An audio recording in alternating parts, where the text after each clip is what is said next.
Welcome to your 20-minute podcast with David Brower, where we do our best to give you useful information in 20 minutes or less. Now, here's your host, 5-time Voice Arts Awards nominee, David Brower. Thanks, Alan. This is David Brower with your 20-minute podcast. Our special guest today from Fort Myers, Florida, is David Essel, and celebrity Jenny McCarthy says he is the new leader of the positive thinking movement. He's worked for 38 years, highly endorsed by the late Wayne Dyer, Chicken and Soup for the Soul author, Mark Hansen, lots of other folks, verified through psychology. You're the real deal, man. Welcome to the show. I can go on and on, but I'll just say you're the real deal. Thank you very much, David. Great to be with you here.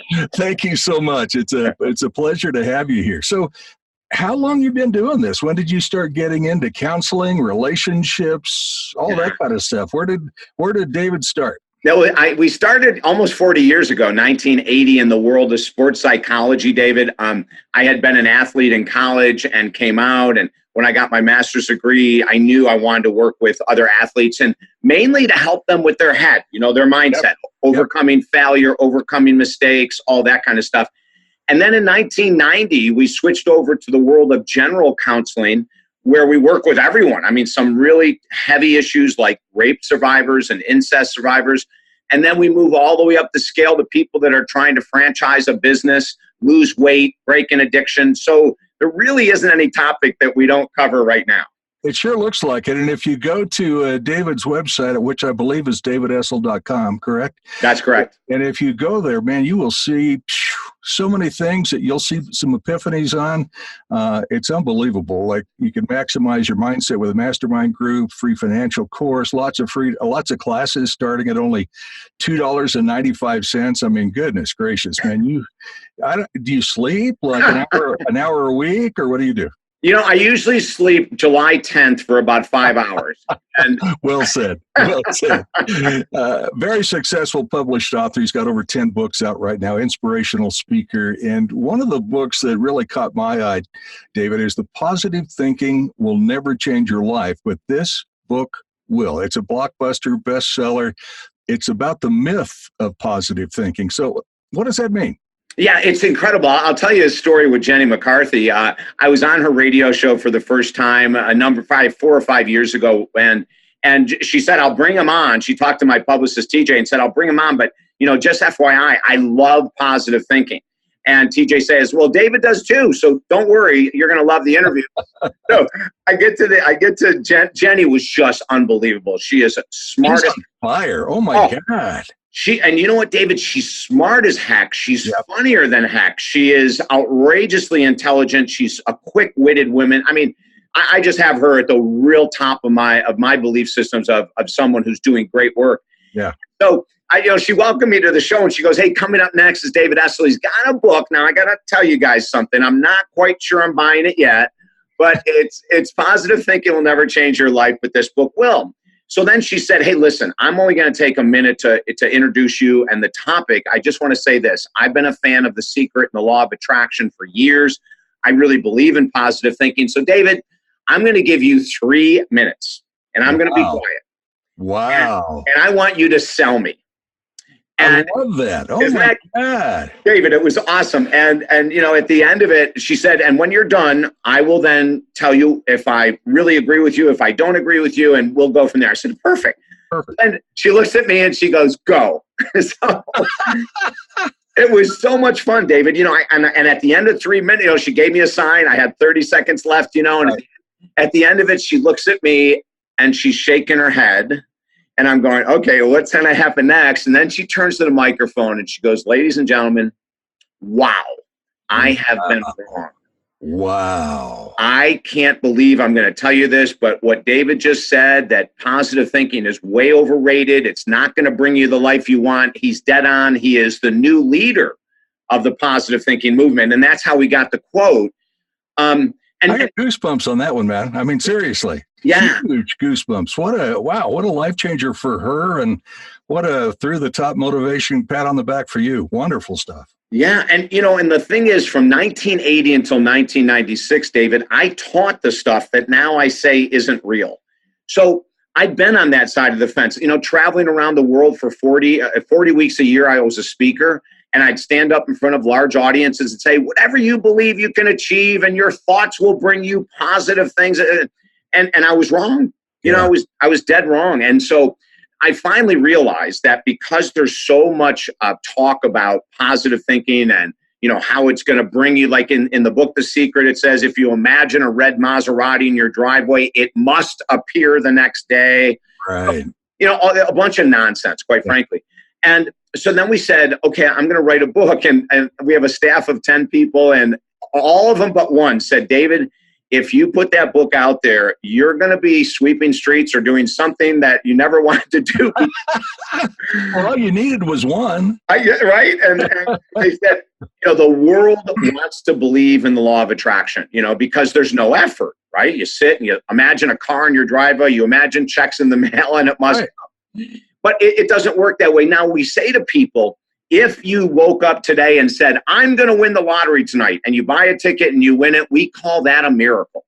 Absolutely. We don't call that the power of your mind, you know? And the other thing that we say is if the law of attraction was a law, then it should be replicable every day for everyone. Yep, absolutely. Now, if the law of attraction was true, that all you had to do was put positive thoughts out there, David, I would be out of work. You might be out of work because people need a positive podcast. They wouldn't need to hear you and your guest. They would just say, hey, I can just make anything come into my life via my thoughts. Well, yeah. And it's so many people for so many years have been all about immediate gratification. I mean, that just draws themselves to that, right? And you're going 300 miles an hour. You don't have time for lunch with your wife. And you're going, okay, I'll just put out the intention and, you know, I'll get my car and I'm good to go. See ya. I know. Oh, my God. Don't we all wish it would work? And the examples I give is this. I said, ask any doctor, did he go through 18 years of training to be a doctor, or did he have a vision board with a powerful affirmation to get his medical degree? Well said.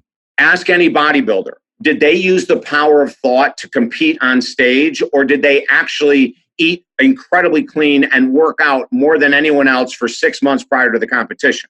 Yep. So, you know, we got to get realistic here. Now, I'm a huge fan of positive thinking, David. I want to make this point very, very seriously.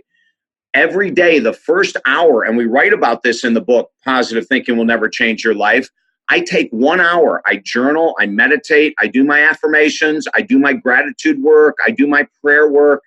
And at the end of the hour, I'm ready to work for the day. I don't need anything more. And some people can do it in 15 minutes in the morning. Some people can do it in 30 minutes. But I don't think it's worthwhile all day long trying to think about I am a millionaire or I am a size 8 when I'm a size 16. I think it's a waste of mental energy. Yep. I'd rather have people get up, create a day without Facebook, Instagram, the news, without looking at your email, without looking at your text. Take the first 30 to 60 minutes just for you, reading inspirational messages, writing about what you're grateful for. Like, do that kind of work.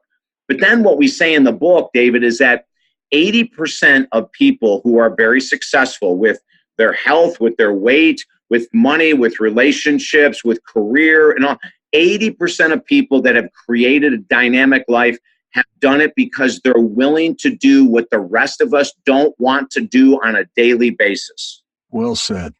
Well said. I went to, in fact, I had a life-changing opportunity a few months ago. I went to a meditation and prayer retreat at a monastery in Colorado for 4 days, 3 nights. And we had to be silent for 18 hours one day, 12 hours the next, right? And I'm going in there and I'm going, okay, I can forget my electronics. I'm okay with that. And I was. My concern was, can I be present? How long will it take me to be present? And 20 minutes into it, I'm going, oh, crap, this is awesome, right? So we go through the thing. Long story short, I get home. It takes a while to re-enter, obviously. And I'm going, man, I didn't watch the news for a week. I didn't read a newspaper for 2 weeks. I get up every morning, and I still do, at 5:30 or 6 in the morning. I spend 45 minutes to an hour doing just what you said. I read my Bible. I do prayer. I do gratitude work. I mean, I have a gratitude tattoo, for crying out loud. So I love it. You know what I'm saying? So It sets the tone for the day. And when I go to bed, it's, it's gratitude again. And it's a life changer, man. I totally get what you're talking about. Yeah. And the neat thing is, David, is that if people will take what you and I are saying seriously, and if they'll get out of fantastical thinking and wishful thinking and all those ridiculous programs, you can literally, and what we say in the book is that if you commit just 365 days to a major change, you'll be blown away in a year of how much different your life will look. It's not easy. All these people that, and for 27 years, I was a nationally syndicated radio talk show host. Mm-hmm. And, interviewing the Deepak Chopras, the Wayne Dyers, the Susie Ormans, Kenny Loggins, the musician, all, sure, from all walks of life. Not one of them ever said, when I asked them, what'd you do to create incredible success? No one ever said they did it via their thoughts. Oh my God. Not one person, like you would expect maybe a Wayne Dyer or maybe someone like that would said, you know what? Or Chopra, for crying out loud. Or Chopra, right? But, it's wild how much work. As a matter of fact, I have a really cute, quick story about Wayne Dyer. The first time I had him on the show was 1990, and that was my first year in talk radio. And so I get him on. Of course, he was a huge hit in 1990. A lot of people don't know that, but he was massively successful back then. So I said to him, I go, Wayne, first, it's incredible to meet you and to have you on the show. And I have a question I want to start off with. Is there anything in regards to your success today that you created by doing unconventional things that were uncomfortable? And it's a question, David, I ask everyone, because I want the audience not to be in awe of these people as much as I want them to know that these people that I've interviewed are human beings. They've struggled just like us, but they do what most of us won't do day after day after day. So Wayne goes, oh, let me tell you the first story. He said, one of my first books, Your Erroneous Zones, for people that might remember that book.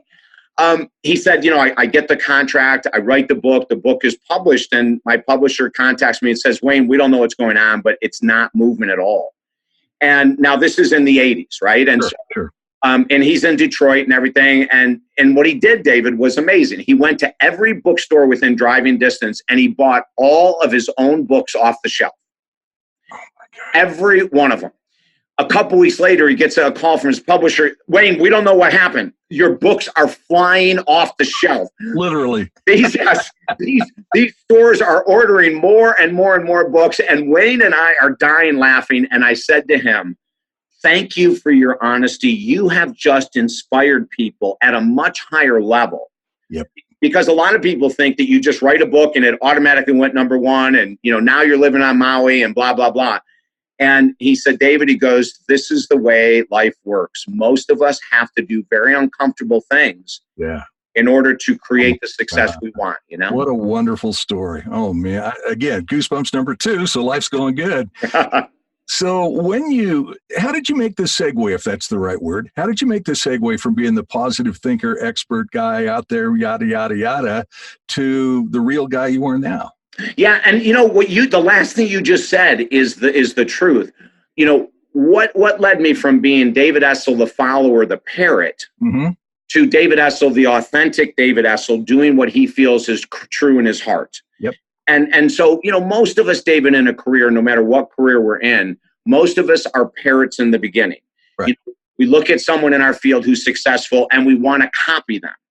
And that's not bad. There's nothing wrong with that for the beginning. But I took it too far. Instead of doing that, like in 1980 when I started for 2 or 3 or 4 years, I did it for 16 years. Wow. Which meant what I was saying is whatever you believe you can achieve. Now, I didn't look at my life and say, is it working for me? Yeah. I just repeated it because all the gurus were saying it. Wow. So, you were the parrot on parrot. Yeah. I was the parrot. So in 1996, I got a chance to interview one of the most remarkable people that I've ever met in my life and a real game changer for me. He was the founder of Transcendental Meditation. His name, he's not with us anymore, but his name is Maharishi Mahesh Yogi. I remember him from the Beatles days. Exactly, right? And so he founded TM, or Transcendental Meditation, I believe the most powerful form of meditation in the world, just my opinion, in 1956. Actually, it's kind of funny. The year I was born, he comes out with TM. In 1960, the Beatles get a hold of it, and they take it worldwide. Yep. So 1996 is the 40th anniversary. And he chose our show over Larry King, over Howard Stern, over all these massive shows. He said, I'm only going to do one interview in the United States for the 40th anniversary of TM, and it's going to be David Essel's show. It was amazing. Now, I was a practitioner since 1988 of TM. I went through the training, the courses in 1988, so I had a leg up on a lot of other hosts. Absolutely. And so he comes on the show. So we're having this amazing interview, David. All of a sudden, during the break, he says to me off air, David, you really love positive thinking, don't you? And I said, oh, my God, absolutely.